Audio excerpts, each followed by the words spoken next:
ba yan? Ay, ano ba yan? Cheers! Hello, welcome all lunatics to my humble home. Bye! Welcome to all is life.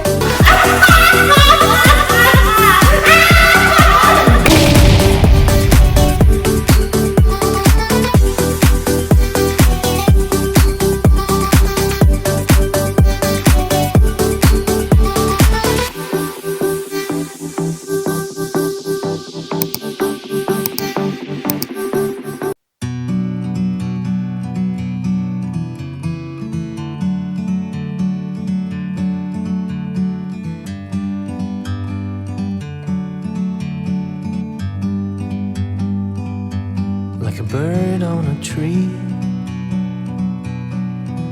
I'm just sitting.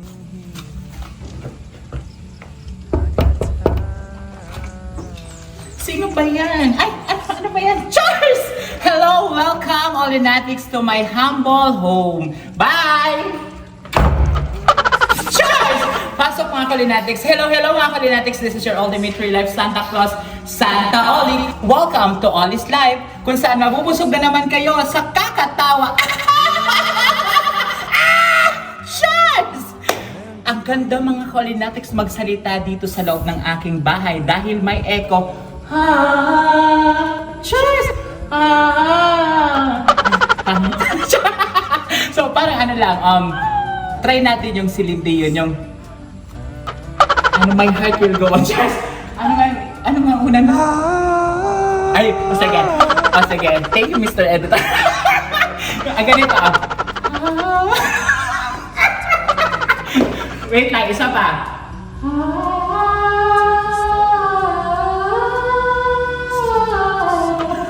Walang practice. Yung isa na lang. Amen. Hindi. So ayun mga ka-lunatics, itutur ko lang kayo dito sa aking humble home. Ito ang mga ka-lunatics, ito yung fruit of hard work ni Santa Olinio. Hindi pa ito mga ka-lunatics tapos, pero ipapakita ko na sa inyo. Parang ano lang, soap opening. Cheers! So hello ka. Pasok mga ka-lunatics. Ito mga ka-lunatics ang aking humble home. Sa ilang taon kong pagpupursige, pagsusubika, pagtatrabaho, napili ko na rin ito. Finally mga ka-lunatics, tapos na to ni Santa Olinio Bulugan. At nakaganda ng boses ko talaga kasi umi-echo mga ka-lunatics dahil wala pang gamit. Soon mga ka-lunatics, paunti-unti, pupuniin ko to ng iba-ibang gamit. Dito yung TV, dito yung sala set, dito yung meron pa dyan mga ka-lunatics na maliit na lamesa, mga lagay ng kung ano-ano. Dito naman mga ka-lunatics ang aking dining area. Dito ko ilalagay yung aking dining set. So, ayun mga ka-lunatics, ito yung kanilang laundry area. Kung makikita nyo mga ka-lunatics, dito maglalaba ang Santa Olinio. Charles, hindi ako maglalaba. Si Michelle Supsup Tabagwa ang maglalaba. Charles. So mga ka-lunatics, kung makikita nyo, hindi pa talaga tapos ang bahay ni Santa Olinio. Marami pang gagawin mga ka-lunatics. Ito mga ka-lunatics yung CR. Ito yun. Tsaka, ito yung laundry area nga. So, ito mga ka-lunatics, itutur ko kayo dito sa taas. Pasok ka. Ay, akyat tayo sa taas. Michelle! Charles! Sabi ko, Hi, Madam Molly! Andito po ako! So ito mga ka-lunatics yung kwarto dito. Marami pa talaga mga ka-lunatics na gagawin dito dahil wala pang ang kesame, maglalagay pa ng kesame, yung pintuan pa dito ng kwarto. Ang bala ko dito mga ka-lunatics, hindi na ito gagawing kwarto. Hindi nga lang Santa Olinio yung pag-akyat. Charles! Hindi na ito mga ka-lunatics gagawing kwarto. Parang ang bala ko na lang dito is gagawin tong sala kasi nasa harap naman siya ng terrace. So ito mga ka-lunatics yung terrace. Ayan. So dito ako magsisigaw ng Michelle! Ganon, Charles! Ano, may echo talaga. Michelle! Kape! Pag alas 5 na, Michelle! Asa na yung juice? Asa na yung Alfonso? Asa na yung Coke? Charles! Magsisimula ng magwalwalan, Charles! So, excited ako mga ka-lunatics na mag-create ng new memories dito sa aking bagong bahay.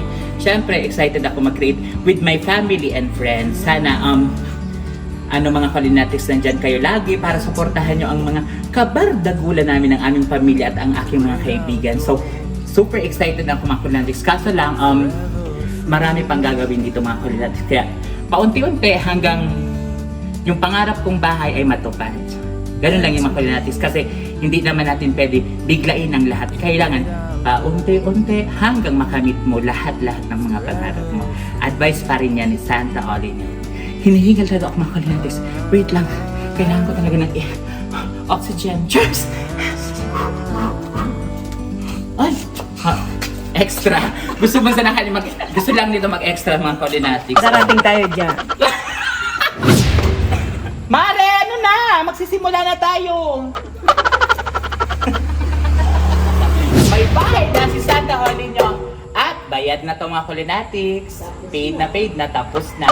At yung mga kulang-kulang dito mga kulinatics, yun na lang ang kailangan pagtrabahuan ni Santa Olin para fully furnished na tong bahay ni Santa Olin. At pag na fully furnished na to mga kulinatics, invited kayong lahat sa house blessing ni Santa Olin. Cheers!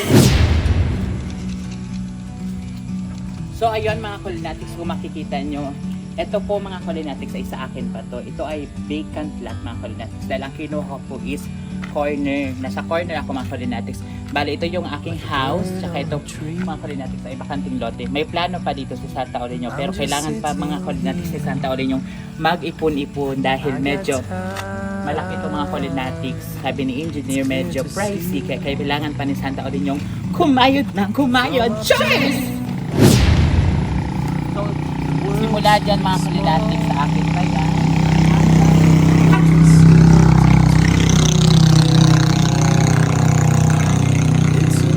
Hanggang dito pa mga kulinatics sa akin pa kay Santa Olin.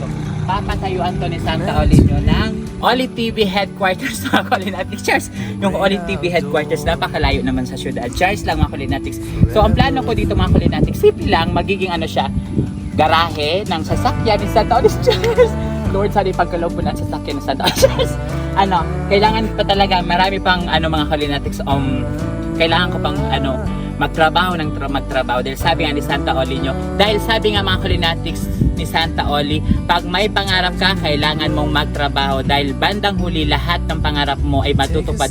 Kailangan mo lang magsumikap mga kulinatics. Yan ang sinasabi palagi ni Santa Oli kaya ang pangarap ko dito mga kulinatics sa vacant lot na to, once nakalipat na ako dito siguro soon, sana next year, sana matupad ang pangarap ni Santa Olin gagawin ko ito mga kulinatics na resort. Cheers!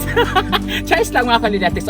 Bakanting lote at the same time mga kulinatics sa dulo dito is isa pang CR tsaka yung pangarap ko mga kulinatics na dirty kitchen dahil nga paborito ko manood ng Dirty Liden. Cheers!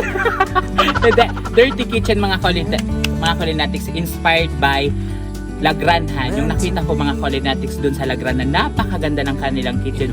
Yun ang gusto ko mga kulinatics na gawin dito. Yung kitchen na simula dito hanggang dun sa kapitbahay, papagawan ko din sila ng kitchen. Puro na lang Charles.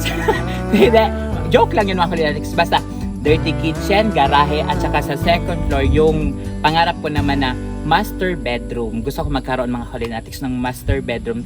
Tsaka katabi ng master bedroom is yung pangarap ko naman na closet, yung mga pang-artista mga kulinatics, yung nandun na lahat, yung sapatos, damit, bags, lahat na nandun sa isang kwarto. Magiging ko yung mga kulinatics, Santa Oli closet. Cheers! At syempre sa pinakataas is ang tatawagin kong roof deck dahil doon si Santa Oli yung magwawalwal every day, every night. Cheers! So ayun mga kulinatics, pangarap ko pa na magkaroon ako ditong napakalaking picture kasi para sa tuwing papasok yung mga bisita ni Santa Oli dito sa kanyang bahay. Pag nakita nila dito yung mga kulinatics yung malaking kong picture, sila gagawin sila, magkukross siya. Charles! Charles! Yung po on, Charles! Hindi. Pangarap ko magkaroon dito mga kulinatics na malaking ping na galing sa London. Charles! Pangarap, libre lang mangarap, di ba ang kulinatics? Kaya pangarap nga. Mangarap na tayo ng mangarap. Saka maglalagay din ako dito mga kulinatics dito sa kesame ng chandelier para sa tuwing bababa ang Santa Oli yung galing sa hagdanan. Makikita ko yung chandelier mga kulinatics at mapapakanta ko.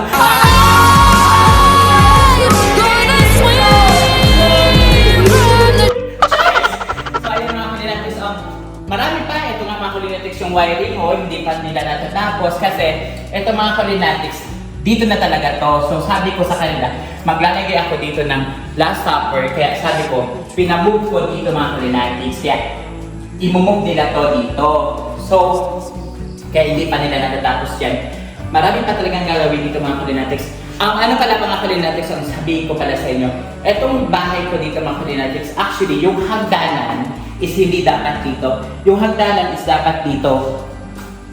So sinabi ko dun sa kay engineer na sabi ko parang medyo masikip naman yung sala ko. Kaya sabi ko kung pwede i-move na lang yung hagdanan. So ang nangyari mga Kulinatics, minove yung CR, minove papunta doon sa laundry area. Kasi yung laundry area dito mga Kulinatics, kung makikita nyo, napakalawak sana ng laundry area ko dito mga Kulinatics. Kaso lang sabi ko nga, medyo masikip sa loob. Kaya sabi ko, i-move na lang papunta dito sa likod. Kaya minove yung CR, minove yung hagdanan, para mga Kulinatics, yung sala ko is malawak. So yan, yun yung nangyari. Kasi itong pintuan mga Kulinatics, dapat hindi siya dito. Hindi dito yung pintuan, dapat dito yung pintuan. Lipat ko dito. Tapos yung lababo naman mga Kulinatics, dapat itong lababo, dito din yon sa loob. Itong lababo, dapat dyan yun mga Kulinatics sa loob. Sabi ko naman kay engineer, ayoko nang may lababo sa loob kasi nga magpapagawa ako ng dirty kitchen doon sa vacant lot. Kaya sabi ko, ilabas na lang yung lababo dito sa laundry area. So yan ang nangyari. Yan ang kwento mga Kulinatics ditong humble home ni Santa Olinio. So nakikita nyo mga Kulinatics, pawis na pawis ng Santa Olinio. Ito pa mga Kulinatics, yung binili ko pala itong bahay na ito mga Kulinatics, hindi pa ito tayo sa ako ang nagpatay sa itong mga Kulinatics. So ayan, simula dito sa first floor hanggang second floor hanggang terrace, ako ang nagpatay sa mga Kulinatics. Pati yung terrace mga Kulinatics, pinaano ko din yung mga Kulinatics kay engineer, pinadagdag ko para magkaroon ng terrace dun sa taas. Kasi itong mga Kulinatics na pinto, binigay nila to sa akin, ganito na to. Pero, ang pinagawa ko mga Kulinatics, pinarepair ko kay Anto at kay Ferdinand. Kaya naging ano siya mga Kulinatics, parang Nara type. Pero hindi to Nara mga Kulinatics, napakaganda. Kaya pag naghahanap kayo mga Kulinatics ng pintor, i-contact nyo na si Ferdinand at si Anto kasi sila ang gumawa nito mga Kulinatics. Napakaganda. Tapos ito, primer pa lang yung pinintura nila dito mga Kulinatics kasi hindi pa. Ang kulay ng bahay ni Santa Olinio, ang gusto ko mga Kulinatics ay white and gray pa rin. Tulad ng bahay ko dun sa kabilang bahay. So, hinihingi lang ako mga Kulinatics, hindi ko alam mo. Parang I need water. Kaso ng mga Kulinatics, wala pang tubig dito. Pero sa ito pala mga Kulinatics, kahit bayad ko na, hindi pa ako lumilipat dito kasi wala pa sila ditong source of wala pang kuryente at saka wala pang tubig. Sabi nung may-ari, inaasikaso na daw nila para yung mga bayad na nga makalipat na dito as soon as possible. So ayan mga Kulinatics. Yan yung mga balita ni Santa Olinio, mga chika ni Santa Olinio. Kaya I'm so happy mga Kulinatics and I am forever grateful kay Lord dahil bless niya ako sa araw-araw mga Kulinatics at lahat ng mga pangarap ko binigay niya. Kaya thank you so much Lord dahil kahit papano yung mga pangarap ko natutupad na paunti-unti. Actually mga Kulinatics, ang dami-dami ko pang pangarap. I am 26 years old and I am so proud na masasabi ko sa sarili ko na may house and lot na si Santa Olinio sa edad na 26 years old. Actually, napakarami ko pa mga Kulinatics na pangarap. Etong bagay ng mga Kulinatics, okay, para sa akin okay na to. Maliit man siya, pero alam ko, once na nakalipat na ako dito, itong bahay na to, sasaya to araw-araw mga Kulinatics. Siguro magiging disco house. Ayan mga Kulinatics, kung nakikita nyo Santa Olinio, tumutulo na yung pawis kasi nga walang aircon dito. So ayun mga Kulinatics, pauwi ng Santa Olinio. Sana na-inspire ko na naman kayo na mangarap lang na mangarap. Mangarap tayo mga Kulinatics, yung malaki na, wag na natin liitan yung ating mga pangarap, kundi malaki na. So ayan mga Kulinatics, I love you all. Sana na-inspire ko kayo na mangarap, dream big mga Kulinatics kasi libre lang naman mangarap. At sana na-inspire ko kayo na kung nangangarap kayo, dapat kayong magsumikap, magtrabaho para lahat na pangarap nyo darating at darating yung takdang panahon at oras para sa inyo yan mga kulit. Matutupad yan. Kailangan lang natin magsumikap, magpursige. I love you all mga kulinatics. Yun lang, quick house tour lang to sa house ni Santa Oli nyo. Always remember, be happy, no bashing, bawal ang nega, and share your blessing. Dahil love na love kayo ni Santa Oli. I love you all. Oli-oli lang. Mwah. Don't forget to like, share, and subscribe.